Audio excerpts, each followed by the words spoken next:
इस फ्राइडे को यशराज फिल्म की अल्फा रिलीज होने जा रही है। टीजर और ट्रेलर ऑलरेडी लॉन्च हो चुका है, आपने देख चुका होगा। और यशराज फिल्म आलिया और शर्वरी को लॉन्च कर रहे हैं। So Alia and Sharvari will be the first female lead action hero of a spy universe, Yash Raj film spy universe.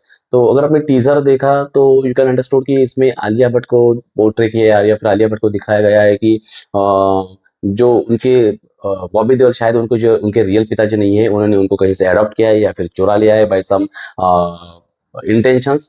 और फिर उनको शुरू से ही वो किसी केज में उनको ग्रो कर रहे हैं। और वहाँ पे बॉबी देओल ट्राई कर रहे हैं कि उनको एक ह्यूमन सोल्जर की तरह ट्रीट करना। हम्म, अगर आप टीजर ट्रेलर प्रॉपरली देखोगे तो आपको समझेगा कि बॉबी देओल शायद खुद पे या फिर आलिया भट्ट पे उन्होंने कुछ एक्सपेरिमेंटेशंस किए हैं, जैसे कि मार्वल्स की विंटर सोल्जर है, वैसे वो कुछ एक्सपेरिमेंटेशन कर रहे हैं और वो इंडियन सोल्जर यानी ह्यूमन सोल्जर लाइक अ मशीन ऐसे कुछ बनाना चाह रहे हैं। तो आलिया भट्ट को उस तरीके से ट्रेन किया गया है। और उन्होंने, जब आप स्टार्टिंग में देखोगे तो बॉबी देओल बोलते हैं कि हम उसका नाम सीता रखेंगे। एक्चुअली हरियाणवी एक्सेंट इतना बॉबी देओल को सूट नहीं कर रहा है, पर उन्होंने उनका नाम सीता रखा है। उनकी माता का नाम जानकी था, ये एक्चुअली कंप्लीटली इररिलेवेंट है, जानकी सीता एक ही है।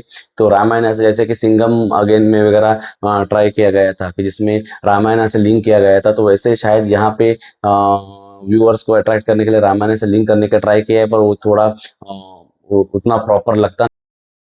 तो अब अनिल कपूर की एंट्री देख के आपको पता चलेगा कि शायद बॉबी देओल और Anil Kapoor at a some moment of life they would have work together. शायद उन्होंने इंडियन आर्मी के लिए कोई एक साथ काम किया है और जिसमें ये अल्फा प्रोजेक्ट हुआ होगा। और वो बॉबी देओल का सपना है, पर ऐसे शायद इंडियन आर्मी को ऐसा लगा होगा कि भाई ये अगर अल्फा प्रोजेक्ट एग्जीक्यूट हो गया तो शायद ये बाद में किसी पर्सन की मोनोपोली हो सकती है या फिर डिक्टेटरशिप चालू हो सकती है। तो शायद उन्होंने उसको पास नहीं किया है। बॉबी देओल के टेबल पे कुछ इंडियन डिफेंस के लोगो वाले कुछ फाइल्स दिख रही है, तो इससे पता चलता है कि शायद उनको नॉकआउट किया गया है इस मिशन से, बॉबी देओल को। और फिर भी बॉबी देओल अपने पूरे ताकत लगा के उसको एग्जीक्यूट करना चाह रहे हैं। आप बीच बीच में देखोगे तो कहीं आपको ब्लड निकाला हुआ दिखेगा या फिर कहीं एक्सपेरिमेंटेशन चल रहे ऐसे दिखेंगे। और फिर वो आलिया भट्ट को ऑन हर 18th बर्थडे उनको पहला मिशन पे वो भेज रहे हैं, जो आपने एक बिल्डिंग का नाम दिया है, उसके 34th फ्लोर पे उसको जाकर किसी को मारना है। तो वे आलिया भट्ट इज एक्टिंग, उन्होंने जिस तरीके से वो मार रहे हैं या फिर उनके इस बाइसेप पे टैटू बनाया है बॉबी देओल ने, या फिर वो एक मशीन को गला घोट के मारते हैं, उसके बाद आलिया भट्ट के एक्सप्रेशंस अगर आप ठीक से देखोगे तो आपको पता चलेगा कि वो एक्ट कर रही है कि she is not a normal human being. वो कोई ऐसे ट्रेंड या फिर कोई मेडिकल कुछ एक्सपेरिमेंटेशन किए हुए सोल्जर की तरह वो एक्ट कर रही है, वो दिखाया गया है।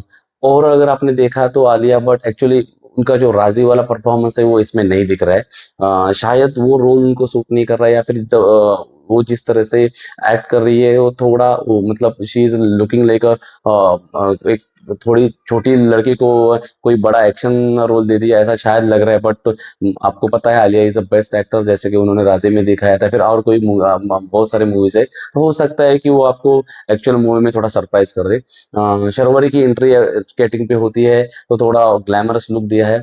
और वो शर्वरी में शायद किसी ने भेजे हुए आलिया को रोकने के लिए या फिर उसको सपोर्ट करने के लिए या फिर उसको बचाने के लिए, ऐसा हो सकता है। और उनके बीच एक फाइट का सीन है, आपको ये ब्लैक विडो को याद दिलाएगा।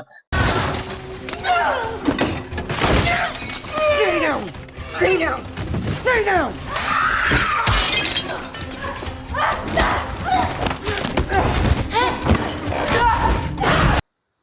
एक्शन सीन और इफेक्टिव हो सकते थे, पर जो दिखा है वो एक्चुअली नॉट अ बैड।